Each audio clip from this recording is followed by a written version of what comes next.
Well, it's August 1st, and still got just a little bit of touch-up to finish up on the plane, but I'm expecting it to be completely done today.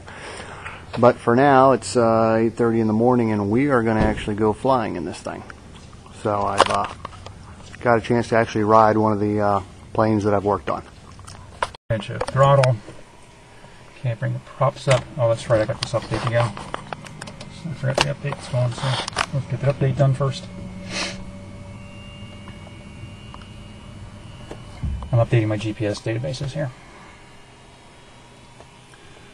There we go. Yes, keep going. Yes.